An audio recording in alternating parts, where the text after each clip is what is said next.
Hola a todos, mi nombre es Sebastián Ugarte, TCU en Construcción Civil y estudiante de cuarto semestre de Ingeniería Civil.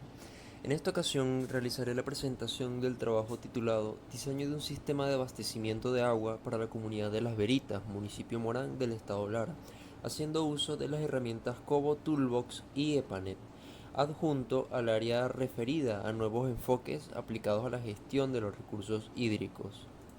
En primer término, es oportuno conocer el contexto en el que se realizó el trabajo, siendo este el conjunto de la propuesta de un nuevo sistema de abastecimiento de agua potable para un caserío ubicado en el municipio Morán del estado Lara, llamado Las Veritas, el cual desde hace varios años ha sido protagonista de irregularidades en su suministro de agua, evidenciándose esto en la falta de agua para ciertos sectores y las diferencias de presión notable en varias líneas de distribución. Todos estos problemas generan a su vez conflictos sociales, ya que la comunidad, por sentir la carencia de agua, hace un uso anárquico y competitivo de la línea de aducción, incurriendo en la conexión manual a las viviendas, lo que complica aún más la distribución de agua equitativa y de calidad mínima para los habitantes. Bueno, con respecto al sistema de abastecimiento actual, se describe lo siguiente. La fuente de agua proviene de la quebrada del Corozal, localizada al noroeste de la ciudad del Tocuyo, cuya distribución en un primer recorrido de 1198 metros se realiza mediante bucos, llegando a una primera tanquilla de almacenamiento, como se puede observar en la imagen, y recolectando el agua que sale de los bucos. Desde ese punto sigue su camino por medio de tuberías de polietileno de alta densidad, de PAD, cuyos diámetros varían desde 90 milímetros en un tramo de 400 metros y 75 milímetros en una longitud de 1000 metros, encontrándose con diferentes tanques en ciertos sectores del caserío, como se puede observar en la imagen, en esta imagen referencial, contando con un total de 5 tanques de distribución que son alimentados directamente desde la tanquilla de captación. En primer lugar, en el transcurso de este trabajo, lo primero que se realizó fue la recolección de información de campo. Esto fue realizado mediante la herramienta Cobo Toolbox. El Cobo es una plataforma de recolección de encuestas de código abierto en la que se pueden crear y administrar bases de datos para la recolección de información de campo, utilizando solamente un teléfono celular. En ella es posible crear diferentes tipos de formularios que se pueden configurar para ser ingresados los tipos de datos que de entrada que se requieran. Ya sea se puede añadir campos para ingresar texto, o se puede añadir campos para ingresar una selección múltiple o una selección única. Y para nuestro caso particular es posible crear un campo para ingresar una ubicación geográfica tomada simplemente del GPS del teléfono. Bueno, con esta herramienta fue tomada la información referente a las identificaciones de cada familia, el número de integrantes, el tanque al que se encuentran asociados actualmente y la ubicación geográfica de su vivienda. También se ubicaron los edificios públicos que posee la comunidad y los tanques que existen actualmente. Además de esto, se levantó el punto de la quebrada en la que inicia el buco y se fue levantando de forma progresiva su recorrido hasta la tanquilla de captación y finalizando al final en la bifurcación que dan las tuberías hacia los tanques. ¿Ya? Aquí se puede observar unas muestras de ejemplo de esta información tabulada generada del propio Cobo. Ya teniendo la información de los puntos gráficos de interés, se procedió a asignarle una cota a cada uno, haciendo uso de ArcGIS.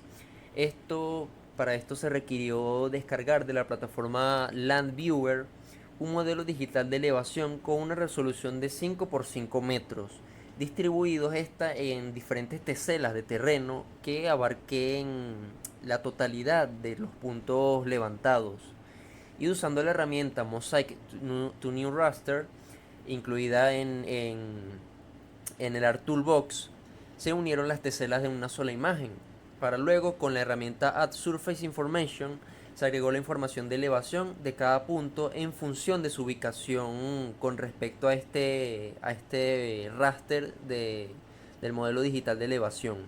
completando con esto finalmente la tabulación de la información geográfica necesaria para su análisis. Seguido de esto, se procedió a realizar la caracterización de la cuenca, haciendo uso, en este caso, de las herramientas que nos proporciona la hidrología computacional, que incluye, en este caso, el ArcGIS, las herramientas para aplicar esta metodología. En primer lugar, lo primero que se hizo fue delimitar la cuenca.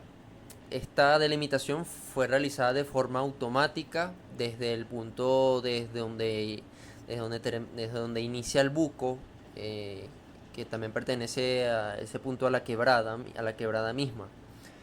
Para esto se obtuvo igualmente de la plataforma Landviewer, como se presentó anteriormente, un modelo digital de terreno que abarcará la posible extensión total de la cuenca. Es una atención como preliminar. Y bueno, luego en ArcGIS, como mencioné, se utilizó la herramienta Fill en el raster cargado para corregir la cota de los píxeles que se pueden detectar como sumideros. Aquí se muestra un esquema simple del funcionamiento de este algoritmo.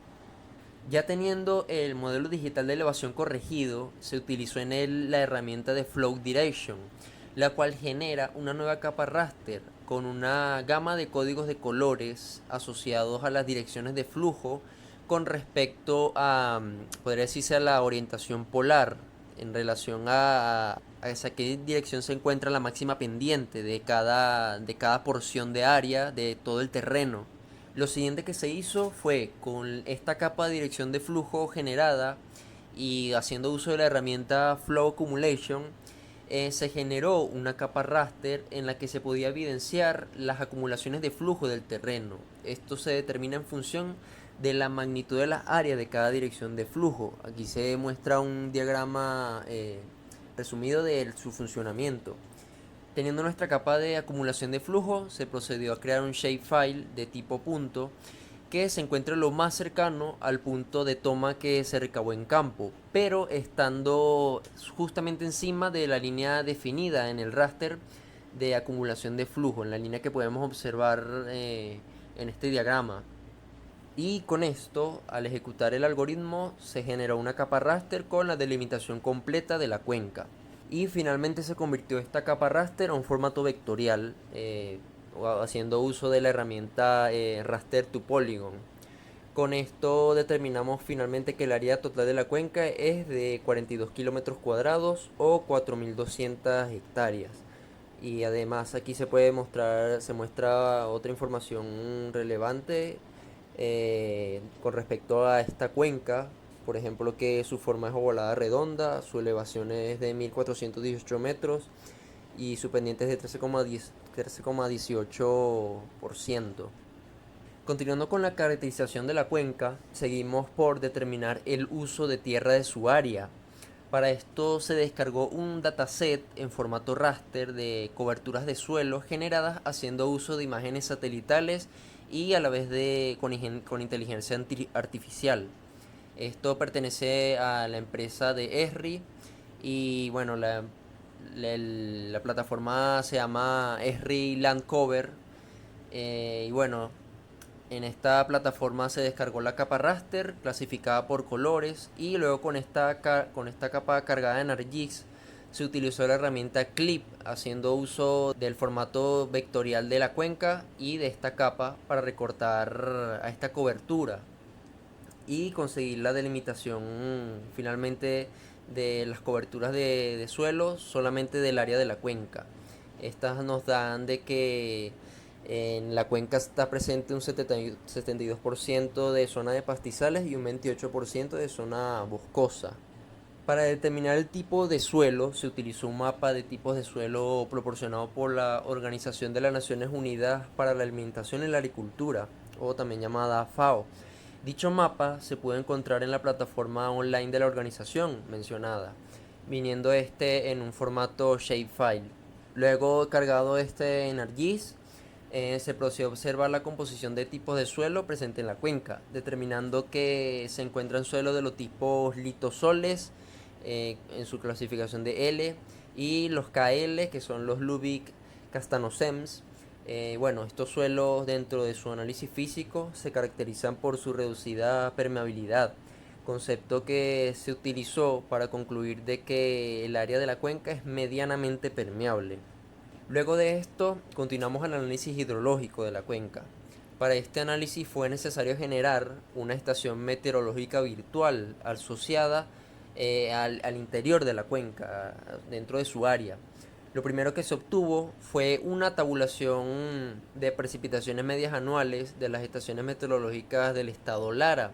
Esta tabulación se cargó en ArcGIS como una nube de puntos y se utilizó la herramienta de interpolación IDW para generar una capa raster con las precipitaciones medias anuales de Lara, que es la que se puede observar de diferentes tonalidades azules. Luego, con esta capa de precipitaciones se utilizó la herramienta Contour para generar las curvas isoyetas del territorio larense a cada 50 milímetros. Entonces, bueno, utilizando la curva isoyeta que pasara más cercana al centro geométrico de la cuenca, que en este caso fue la 700, se obtuvo un factor de conversión dividiéndola entre la precipitación media anual de la estación más cercana de la que se logró conseguir información de precipitaciones medias mensuales, la cual era la estación del Tocuyo dos Cerritos. Con este factor de conversión se ajustó las precipitaciones medias mensuales de esta estación del Tocuyo dos Cerritos para así obtener un estimado de lo que serían las precipitaciones de esta estación virtual que generamos en la cuenca. Teniendo esto, se procedió a calcular el coeficiente de escorrentía de la cuenca. Para esto fue utilizada la metodología propuesta por la Comisión Nacional del Agua de México, donde se calcula primero un factor K en base al tipo de suelo, al tipo y al uso de suelo. En este caso, debido a que existen dos coberturas distintas en la cuenca, fue necesario calcular un coeficiente de escorrentía individual para cada cobertura, para finalmente determinar un coeficiente de escorrentía ponderado, sumando estos coeficientes individuales y tomando en cuenta cuánta área de cada uno abarcan de la totalidad de la cuenca. Teniendo el coeficiente de escorrentía ponderado, se procedió a determinar el caudal medio mensual que existe en la cuenca para finalmente generar la curva de duración de caudales. Esto nos dice que para un 95% del tiempo se asegura un caudal de 24,48 litros por segundo. Al terminar el análisis hidrológico, se procedió a determinar la demanda total de agua de la comunidad. Para esto, siguiendo la recomendación del Manual de Acueductos Rurales o Acuerrur, se incrementó la población actual a un 200% para proveer crecimientos demográficos, teniendo así un total de 442 habitantes. Luego se obtuvo el producto entre la población y la dotación recomendada para zonas rurales, que es de 150 litros persona día, obteniendo parcialmente la dotación de la población. Luego se calculó la dotación para los edificios públicos, siendo que para la escuela también se realizó este incremento y finalmente se obtuvo un caudal de demanda de 0,89 litros por segundo. Teniendo este caudal, se siguió la recomendación propuesta por Hidroven, realizando un incremento referente a las posibles pérdidas que podrían presentarse a lo largo del tramo total de tuberías, seleccionando básicamente de forma empírica un incremento del 30%, dando con que la demanda final sería de 1,16 litros por segundo, concluyendo así que bueno, que la quebrada tiene aún capacidad para seguir alimentando a la comunidad de Las Veritas. Finalmente, fue realizado el prediseño hidráulico de las tuberías de aducción y distribución de la comunidad. Para esto se requirió cargar en NEPANET la totalidad de nodos que serían necesarios analizar. Para esto se utilizó una macro en Excel realizada por la Universidad Técnica Particular de Loja, ubicada en Ecuador, que permite la conversión de una tabla de nodos con sus coordenadas, con sus cotas, a un formato legible por el EPANET, como lo es el formato INP.